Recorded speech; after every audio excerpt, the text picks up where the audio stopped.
Alright guys, welcome back to the channel. So today I'm going to do a top 3 scenarios, top 3 start dates for Romance 8 Remake.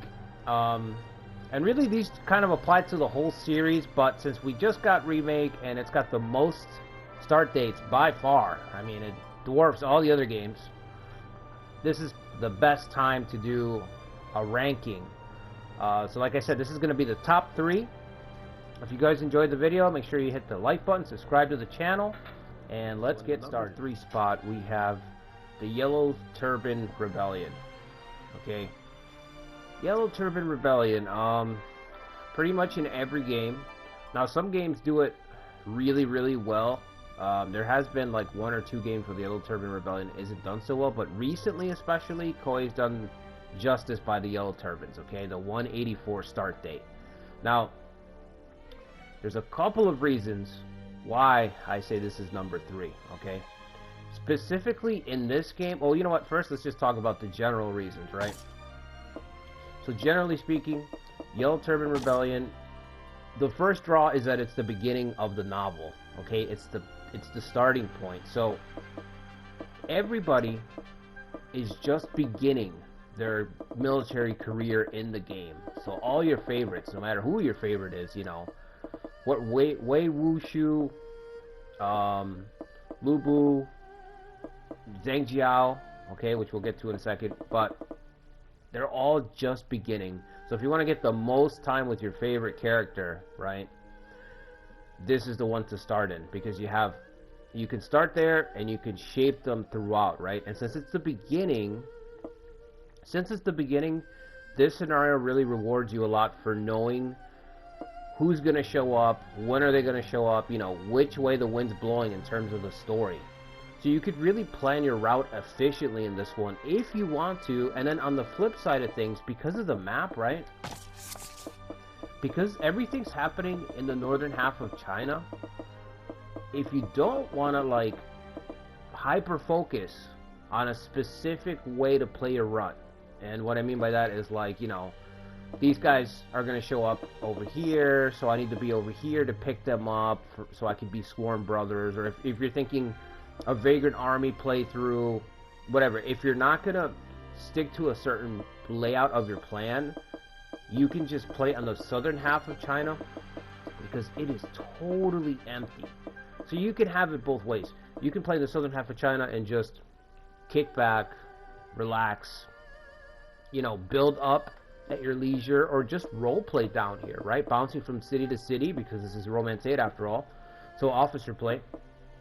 You can just bounce from city to city, maybe form Sworn Brothers with whoever you come across, maybe start a Vagrant Army, you know, whatever you want to do. It's just, this one allows for so much literal free space. It gives you so much free space to just do whatever you want to do, right?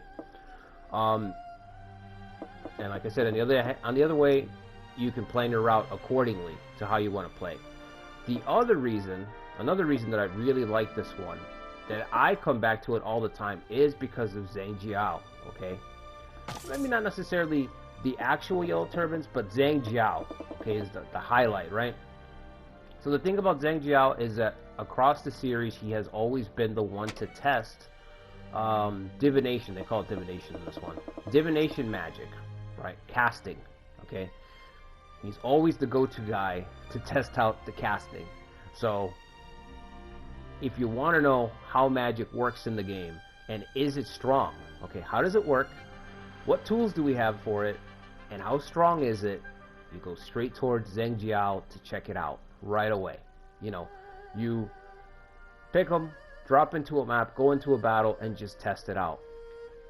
Now, not necessarily because you're going to play Zhang Jiao, but because you can get a very quick idea of how it works for your own characters, right? And because you're playing Romance 8, again, officer play comes into that a lot. So if you want to make a character that can cast magic and stuff like that. And speaking about the magic, in this game, it is very good, man. Like, the tools that you have, call the wind to change the wind direction, it's actually important. Calling the weather, it's actually important. Why is it so important? Because fire damage is so strong in this game. if you guys haven't tried, if you guys haven't tried fire damage on the battlefield, it's very, very strong. I don't know. I don't know if it's going to stay strong. But for right now, it's very, very strong. So while fire damage remains, you know, almost, I should say, unnaturally strong. Because in the series, in the Romance of the Three Kingdoms series, it's never been quite this good. Okay? It's usually a little bit underwhelming, and you usually have to work at getting fire damage to be decent. Okay? So far, it hasn't been like that. But again, I don't know that it's going to stay like that. Okay? I don't know that it's going to stay like that. But it buffs up divination, because being able to blow the fire in any direction, being able to turn off fire by calling in rain, is just basically you can change the battle conditions, right?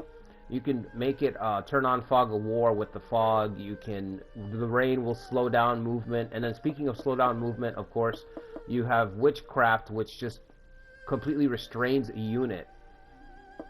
There's just so many tools.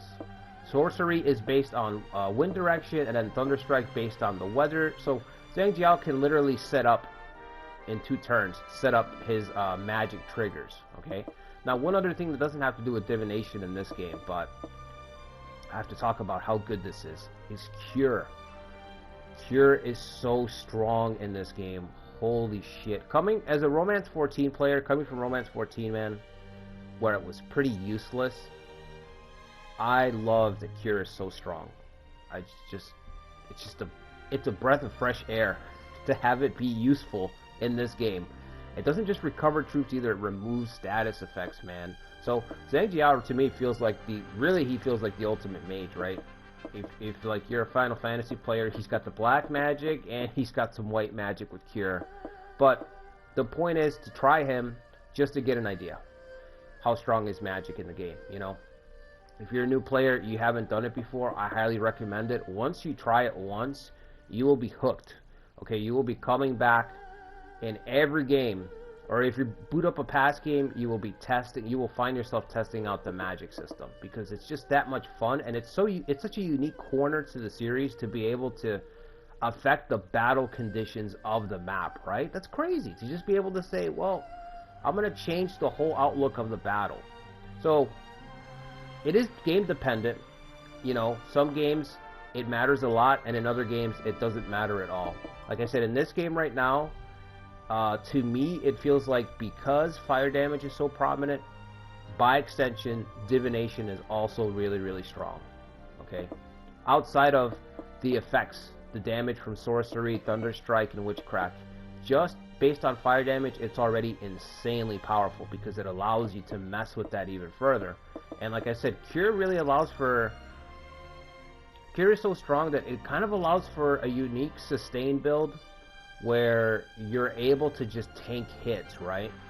And for Zhang Jiao especially, and for any officer that you like especially, because we don't have access to a lot of traits in the game, but one trait that I would give Zhang Jiao is Prodigy.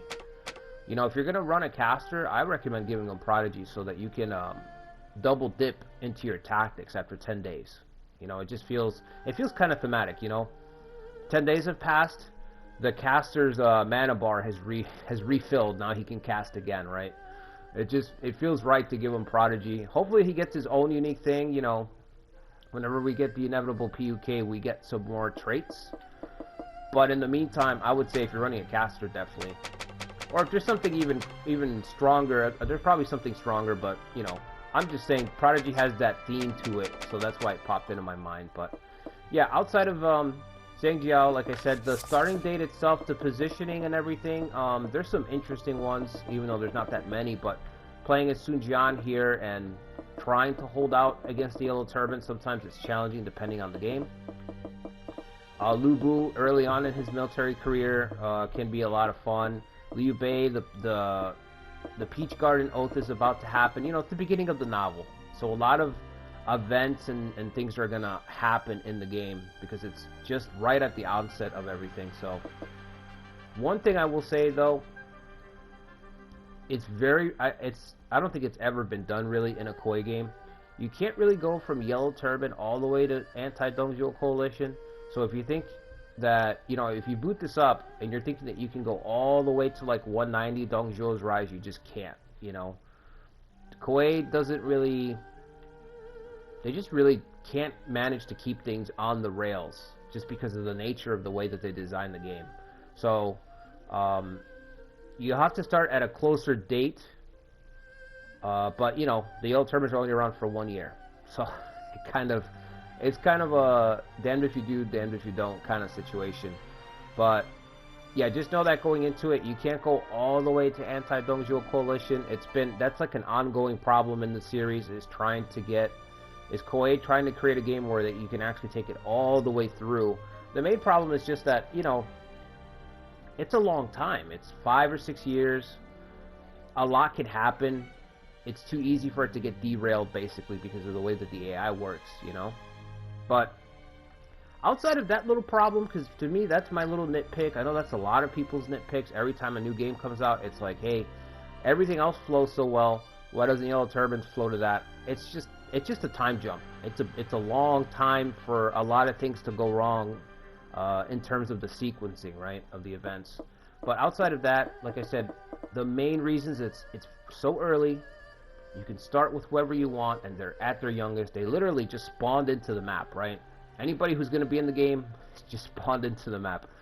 And you can plan your route accordingly by having more knowledge. You know, I'm going to say this probably a lot during the video, but this game really does reward you for putting the time in, because you accrue more knowledge, and because you have more scenarios, that means that there's more ways for you to mess with little things as the years go by, as you gain more knowledge, right? So you could plan for very specific routes, and then on the flip side, like I said, especially if you're a new player, you can just kick back in the Southern Lands and just role play with no worries, no problems. Or you could start a force, and again, build up your force in the Southern Lands with no worries and no problems. You can take it, you can learn the system at your own pace and not have to worry. And the third reason, Zhangjiao, man. The magic.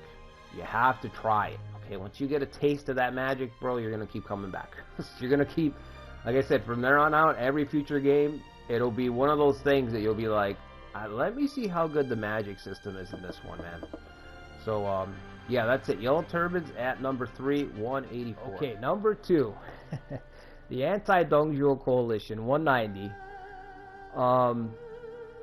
Which is, you know, in this one, it's a little bit better than it has been in past games, but this one's always great. This one's a lot of people's first one, you know, that they just jump into, because sometimes you're coming from like Dynasty Warriors, for example, and that's where you meet Lu Bu, right? The Battle of Hulao Gate is so prominent. It's such a big deal, right? And this is where it happens. This is the year, this is the date, 190. And you can always play it in the game. You can always play as the coalition and have the big coalition battle. And 8 especially, right? So in 8 especially, one of the cool things about it is that it has a functioning coalition mechanic. So what I mean by that is that you can actually have a coalition force participate in the same battlefield as the target. Okay? So 8, if you want to experience a coalition battle, Romance 8 is the game to do it, and Anti-Dongzhuo is the one to do it. So whether you're playing Romance 13 or Romance 10, the other games that have coalition mechanics, you beeline straight for this one just to see, is it doable? How much fun is it? Right? That's one of the reasons to play this one. Another reason, like I said, the historical significance of the Battle of Hulao Gate, the fact that everyone's teamed up allows you to play as any of these forces and have a little bit of a break, a piece before it breaks, right? So you can set up as a ruler. You can play as Dongzhuo at his height with Lu Bu and defy the coalition, you know, just destroy all the forces that are allied against him. One thing that's new, that is really cool, is that Sun Jian is on the forefront. Usually, Sun Jian is stuck way back here in Chai-San, which is really sad, because even, like, I think in Romance 14 there is a coalition mechanic in that, right? But since Sun Jian is down here, he can't really do anything. You know, it just feels like a waste to be down here. In Romance 9, there is a fictional scenario, and the only thing that's different is that Sun Jian is up here. So it's crazy how far we've come, that a fictional scenario where the only change is, hey, let's have Sun Jian up here. I think he was in Luoyang. But let's have Sun Jian in the Central Plains, because he should be there, is now standard. You know, it's just nice. It's nice that he's up here, because before Huolao, there's the Battle of Shishui Gate. And that's Sun Jian's battle, you know, that's where he leads the vanguard, and the falling out with Yuan Shu, all that stuff, right? All that stuff happens before Huolao, so I'm just really glad that they reflected it, because if you're a Sun fan, you can finally forefront, you know? You can participate in the battle, and you're still in the Central Plains. It's so good, because it changes up the dynamic. Now you can contend with Cao Cao for control of the Central Plains. Or if you're Cao Cao, you can try to wipe out Sun Jian and acquire, you know, imagine Wei and Wu united under one banner, basically, right? So early on in the run, in the timeline, is crazy. And speaking of the timeline, a lot of the Wei guys are right here, because it's been a 6-year jump. There's a new crop of fresh officers that are ready to join up. Most of them being Cao Cao's guys. Cao Cao's got 15. This number is going to double in like a handful of years to like 30, 35 officers for Cao Cao. Most of them are around here, around the Central Plains. So if you play around here, you're going to have a lot of officers. You can also head to the south to prepare for the Wu officers appearing. Although it's still a little bit far off, but you could still head there, you know. Contrary to what people say about this one in like Romance 7, this game isn't as slow as you think it is. It's once you get it down, it actually goes by very, very quickly, because of the way that the phases are broken up and the point system. This game does kind of push you along at a pace. It's just really dependent on the player. You know what I mean? Like if you just want to kick back and relax, it's going to take longer, because you're just analyzing everything and what do I want to do? But if you have a plan, you can just go and go and go, because you only have so many points to allocate towards your plan before you need to end the turn. So this game can move fairly, you know, it moves quicker than it seems, is what I'm trying to say. Anyway, you still have a lot of small forces on the map, which is great. This one was great for multiplayer back in the day too. Liu Bei has finally formed his force here in Pingyuan. He's got his magistrate commission, right, to take over in Pingyuan, so he takes the stage for the first time. You have the Remnant of the Yellow Turbans, like I said, Heji's force. You have Vagrant armies on the map, which isn't a new thing to the series, but in this game they have added more Vagrant armies. So you can see 2 right there, and in some maps there's as many as 4. And speaking of smaller forces, Han Fu, man, if you didn't see my Han Fu playthrough on the channel, definitely go check it out. Han Fu got some buffs in this game. Let me tell you, the Han Fu buffs, they are real, they are legit, and they are real. Han Fu is very, very strong in this game compared to past games. So if you want to know more, like I said, go check out my video, my Han Fu run on this one. So yeah, this one is one of those ones that if you're a new player, like I said, odds are you're going to want to try this one out. A lot of single forces on the map. Everyone's teamed up with each other in the beginning, so you have time to take it easy, to build up. You can experience the historical story around Huolao Gate, the dissolution of the coalition, the assassination plot against Dong Zhuo, which in this game you can thwart and, you know, keep Dong Zhuo alive if you want. Change the timeline a little bit. And yeah, the coalition mechanic, you know, I can't stress it enough. Anti-Dong Zhuo coalition. Anytime there's a new romance game, you boot it up and you're like, is there a coalition mechanic? Does it work? How does it work? Is it worth it? This is the one that answers it, you know, a lot like Zhang Jiao's divination magic. That's one of the primary reasons to check out this one. So yeah, anti-Dong Zhuo at number 2. Okay, so number 1, Warlords. Of course, 194. It can't be anything else but Warlords. It's the most, you know, it's the one that if you've heard about Battle for Lao Gate and you're a new player, odds are it's a 50-50 split. You're going to head towards Warlords as well because of those two guys right there, Sun Ce and Lu Bu. Those are the two big reasons, right? This scenario shares similarities between the anti-Dongzhuo coalition, but the big thing is that you have those two big players. Two big players take the stage for the first time. Sun Ce, the little conqueror. Again, Wu fans, this is what it's all about right here. A lot of my friends are big Wu players. This is their go-to, right? This is always their go-to. Sun Ce, little conqueror. If there's a new Romance of the Three Kingdoms game, and you're like, oh, new three. What am I gonna try first? What's 194 look like? Sun Ce, little conqueror. What's one of my first runs gonna be? I think I'm gonna go with Sun Ce, conquering Jiandong. So much fun. The power of the Wu army in their infancy is just, Zhou Yu, the fire god, and you have nothing but peons, to use a Dynasty Warriors term, nothing but peons in your way so that you can crush and just feel ultra powerful. And then on the other side in the Central Plains, Lu Bu takes the center stage for the first time. Dongzhuo's been assassinated. Lu Bu, the strongest on the map. How high can I get the damage numbers in this Three Kingdoms game? You go to Lu Bu. If that's the question you have, it's just one of those things on the checklist. How insane is Lu Bu in this one? How insane is he in this one? My brother, his personal favorite, Lu Bu Force. Well, back in the day, this was the scenario to play multiplayer. If you're playing Romance 11, Romance 9, 8, original 8, 7, this was the one to play. Because again, you have, the forces are still small, okay? The forces are still small, and it's still early enough to where there's a lot of free officers that are still coming into the game. We're only in 194. So you still have those benefits, and those benefits help for new players and veterans, right? That's why I named these three, because they're just new player friendly.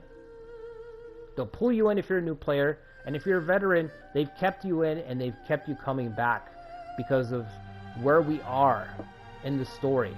Again, the two prominent players, the free officers are still trickling in, so if you're new, you're going to have that experience of running into all these people.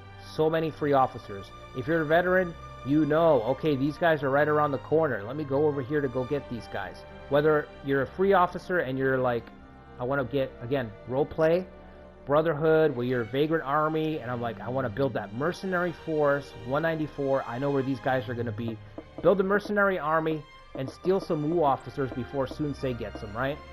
Or on the other side of it, if you're a veteran player, the Yang Baiyu run, right?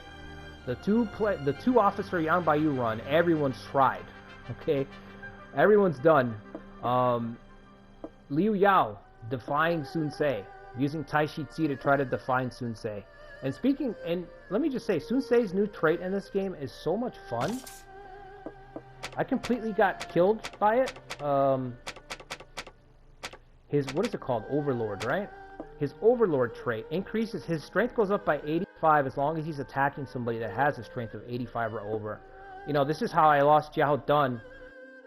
See my South Coalition run, go check that out. But this is how I lost Jiao Dun. So the Overlord trait, it's, not only is it strong, but it's thematic.